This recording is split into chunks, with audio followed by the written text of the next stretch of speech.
So, I've got a question for you. Another one. How does a club with one of the biggest histories in English football end up staring down the barrel of collapse? Because right now, that's the reality facing Sheffield Wednesday. I'm Paul Coyte, and welcome back to Sport on GB News Originals. Once a giant of the English game, and now a club fighting for survival. Sheffield Wednesday currently sit rock bottom of the Championship and are preparing for life back in League One. And the numbers behind their collapse really are staggering. After losing 2-1 away at Derby County, Sheffield Wednesday became just the fifth club in English football history to go 30 league games without winning a single one of them. So to put that into some sort of context, if I need to, I'll try my best. That run puts them alongside some of the sides of an English football history, like Crewe Alexandra, who did this back in 1956, 1957, or didn't do this, as the case may be.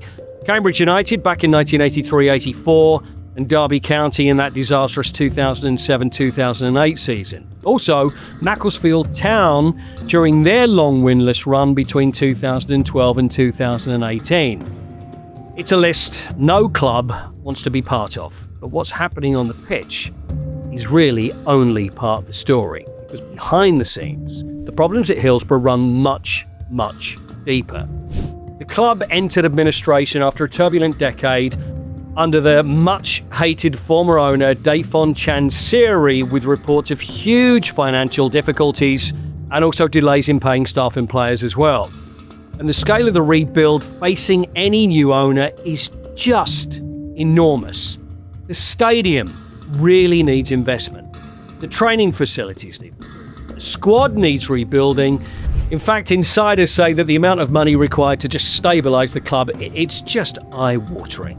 Huge spending is needed before a single new player even walks through the door. Which brings us to the biggest question of all.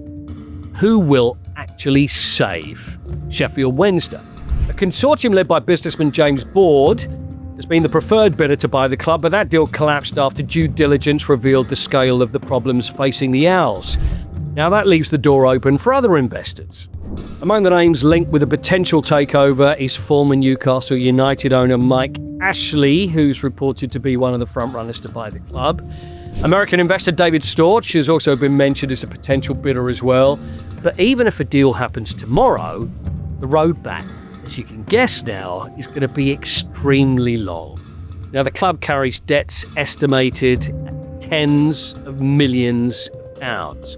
And depending on how the sale's structured, there could even be further points deductions next season, which raises an even bigger question. How does a club, this much history, end here? Because Sheffield Wednesday has a rich and historic legacy as one of England's oldest professional football clubs. Founded back in 1867, the club's won 4 league titles, 3 FA Cups and a League Cup, honours that helped establish Wednesday as one of the great names in English football. And that League Cup wasn't that far away. For generations, Hillsborough's been the home to one of the most loyal and passionate fan bases in the country.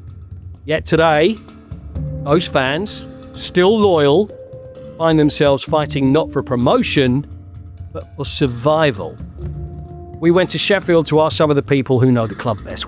So what do you think about what's going on at Sheffield Wednesday currently? I think it's absolutely disgusting. What they've done, what Chansiri has done to Sheffield Wednesday is terrible.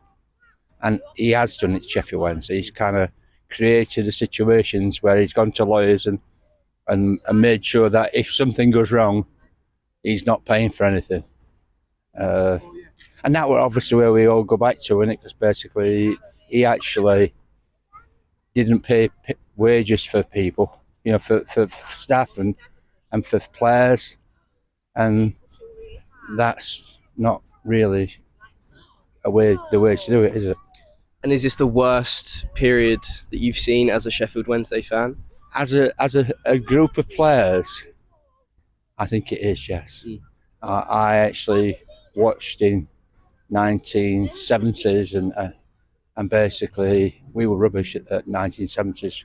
We went a long time without scoring a goal, which is obviously reminds you of what's just happened at Hillsborough. It went a long time without scoring a goal, and now they've scored 2 or 3, but only 1 goal. And what does my head in is the manager thinks it's really good to say, "Oh, my boys are really good and that they're doing really good," and they're not. And basically, you know what I mean, lack of experience is evident, and experience brings confidence, and basically, and it allows people to do things which otherwise you wouldn't try. And that, if you're a football player and basically you don't pass balls to a friend who's actually going in front because you might score a goal, well, you get away with it if you score a goal. You don't get away with it if you don't score a goal. You get told off for it.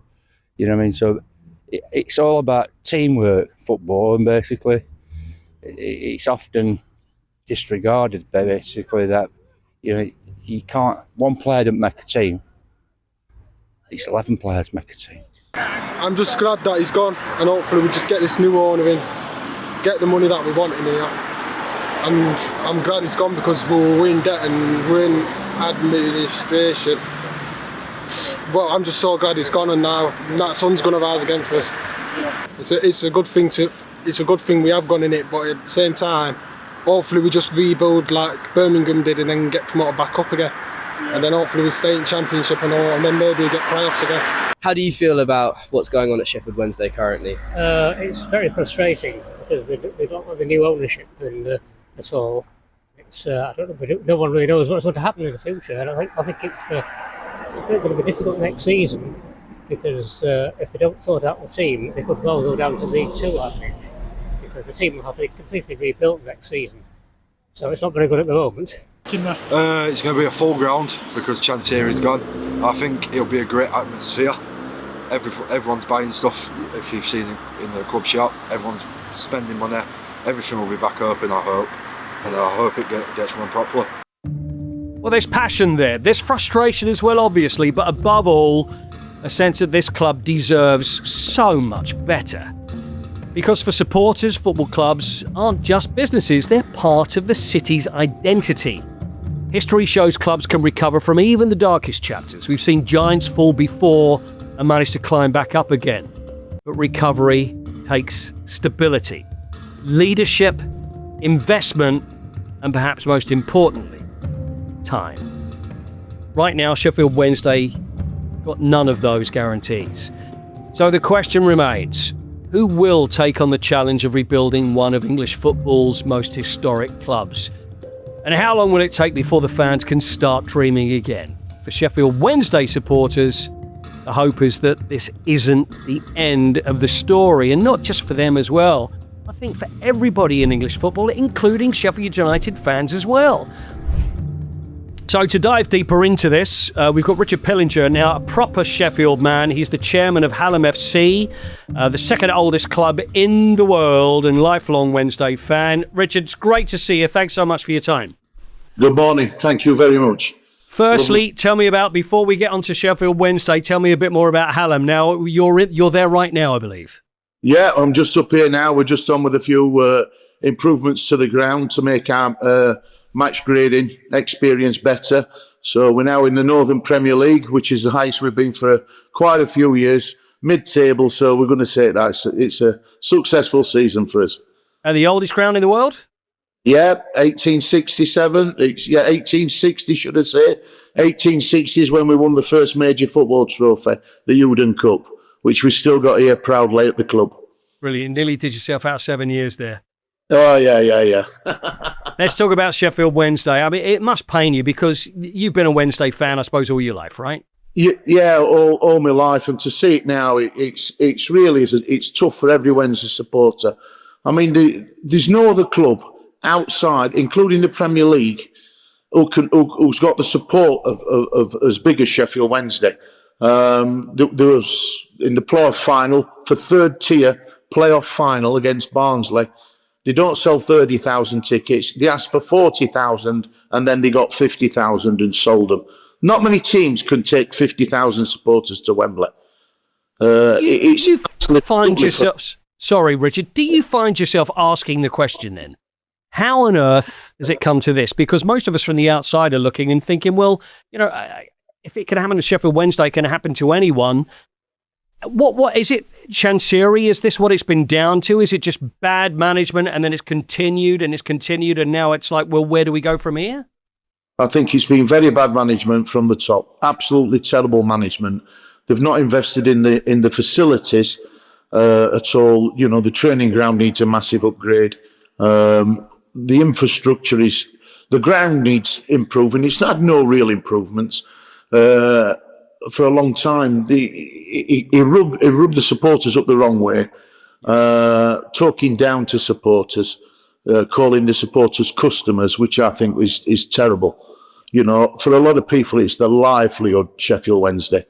And it's a real, they go to the ground, it's a real, even today, when Hillsborough's full, you'll not get a better atmosphere anywhere in England. It is absolutely phenomenal. It just wants a bit of love, a bit of TLC. That's what it needs.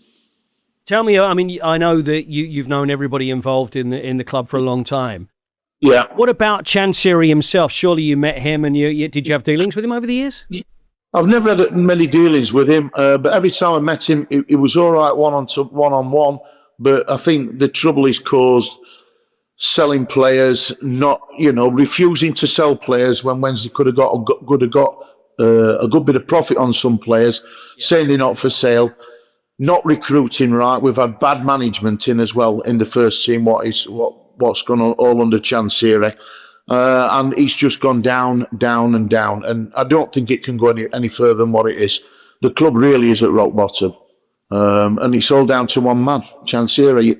You can't run a business from Thailand and not come to the UK and run it. You can't do it. Well, this is the thing I'm trying to get to the bottom of, and we've seen a fair bit of it, and this is the worst example of it, I think, anywhere, is what's happened with Sheffield Wednesday. What do you think this man got involved in the club for in the first place? Did he come here and think, you know what, I can buy some players and then we'll be very successful and I'll make loads of money, or was it to run it into the ground? I mean, what do you think he was thinking when he got involved, and then what changed? Well, he came in, spent a lot of money. They bought some really, really good players. They got to the playoff final, lost 1-0 to Hull City, and that was as close as they're going to get. The following year, the recruitment wasn't right, and they lost in the semi-final of the playoffs. Then he changed manager, and then from there it just went down and down and down. Even, I do believe, under Danny Rowe, and the setup he had, I know Danny's left, but if Henrik Pedersen had the squad of players today, what left that club in the summer, we would be knocking on the door in the playoffs. No doubt about it. You can't sell all and give away all your best players and not sign anybody to be where you are. It's ridiculous. So why was he doing that then, Richard? I mean, is it because he's just thinking, I've had enough now, I'm bored now, I want to make some money back? I don't think he trusted anybody. Right. Sheffield Wednesday's never had a director of football who the manager can go to and say, look, we need a new left back. What have we got available?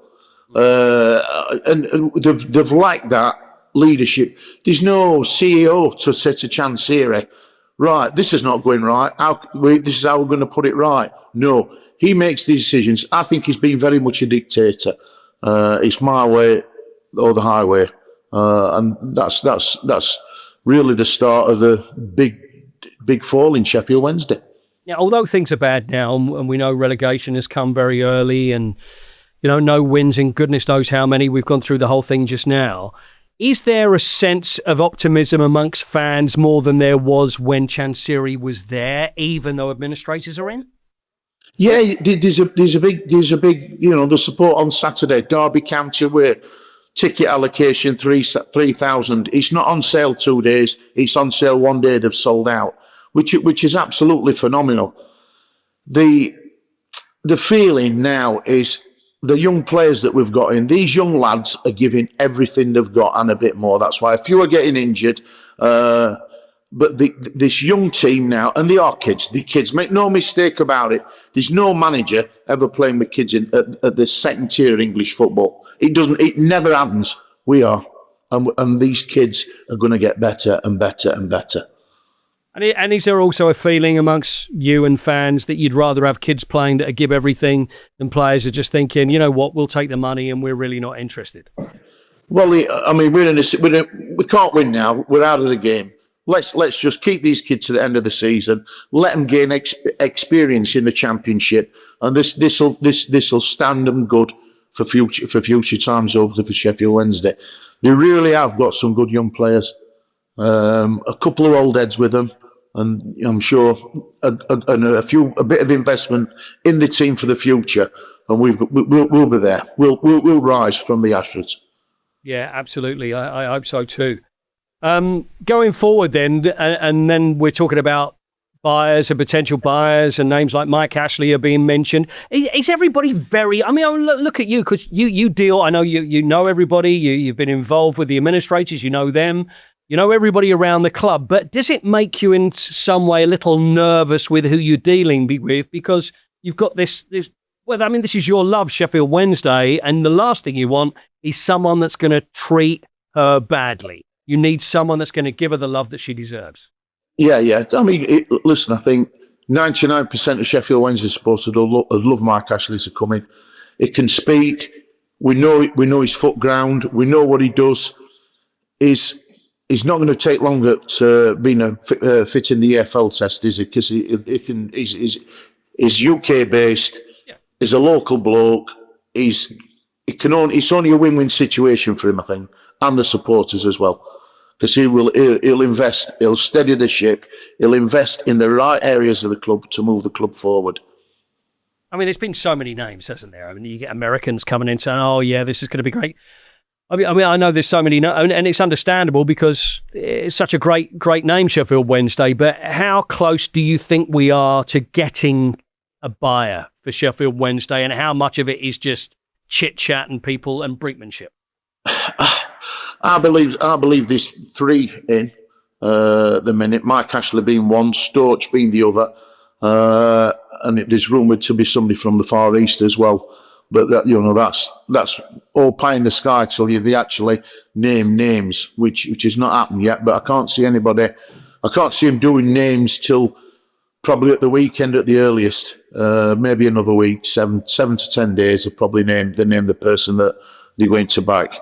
Which could be very... No, sorry, Richard. How does it... And this may sound like a stupid question, but how is it decided who is allowed to buy the club? Well, obviously they've got to pass the EFL test, but then there is a new football regulator test as well. So, I mean, this is where I think he's holding up. If the EFL pass the test and the new regulator, which I think comes in May, if he fails it, so there's got to be a lot of talk. I think the EFL have been terrible for Sheffield Wednesday. Absolutely shocking. They've caned them and caned them again. It really is poor. Well, you mean points deductions? Is that what you mean? Well, I mean, they've had points deduction. I mean, when they were trying to sign players, they obviously they can't sign any players, but the young players that they've signed, they're being paid for by the clubs, what we've loaned them off. It really is poor. But it's not young players who are playing week in, week out. Some have got injured. It's not for the benefit, not the long-term benefit of some young players to get injured. EFL should step in and say, hang on a minute, yeah, we do recognise these players need help, and they should have helped us out a bit. Same as the PFA should have stepped in, I think, supported Sheffield Wednesday more and said, look, some of our members are working too hard, playing too many games, and we've not really, there's been nothing from the PFA about Sheffield Wednesday. Are they liaising with the EFL? Nobody knows. There's been a big breakdown of communication to the supporters, and that's okay. That's what it's about, supporters. It's a community that you're breaking up. The EFL preach about community and care and cohesion and everybody involved, and they're not doing anything, nothing. See, I don't know whether you agree with me, and I don't know many people do, but I've often made points about this before, is that points deductions, who does that hurt? I mean, it's always it means nothing to Chansiri. It's all his fault. He was the chairman. What does points deduction mean to him? He's gone. He's done. The people it really hits, like you say, are the fans and it's the community, and they're the ones that have always got to suffer this when it's not their fault. I understand there's got to be maybe reparations or reasons for punishments for whatever financial irregularities, etc. But it's always the fan, though, Richard, isn't it, that's always got to suffer it, that is the one that keeps going day in, day out to see their club, and that just doesn't seem right. It's not fair because, you're punishing the supporter again. The Chansiri is gone, it's finished. So why punish a new owner for coming in and investing? It is no point whatsoever. Again, Sheffield Wednesday will play there wherever they play the first game of the season. There'll be a big crowd there. They'll sell out the away following. Why lash them people who've worked hard all week, giving them another 15 points? And that's what you're doing. You're punishing the supporters and the football team, not the regime. The regime's, it's done and dusted. It's finished. A new one should come in. The EFL should bend over backwards and the PFA to help. We don't want nothing more or any less than any other club gets, but be fair, and they're not being fair. Okay. Finally, if someone comes in, whether it be Mike Ashley or whoever it comes in and buys the club, they come to you. If they've got any sense, they will do. They'll come straight to you, Richard, and say, "Listen, what do I do with my millions? What am I going to spend my millions on?" What are you going to tell them? Listen, get the ground, just the Leppings Lane, which carries still a bit of a stigma at the stadium. That needs developing.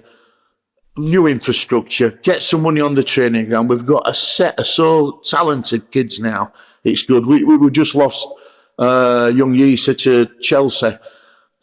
We've lost some to Man City. Everybody's knocking on the door, watching our young kids.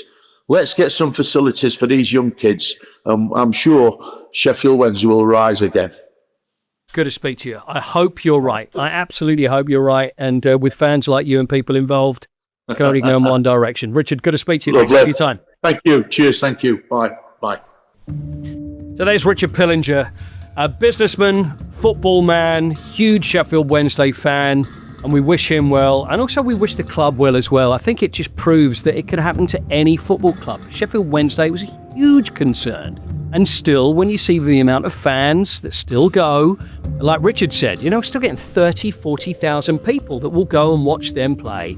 Even though it's a disaster at the moment, it gives hope. So let's just hope that the right buyer comes along and that they will restore to where they should be. They're a big club and they should be playing big football matches. So we wish them well.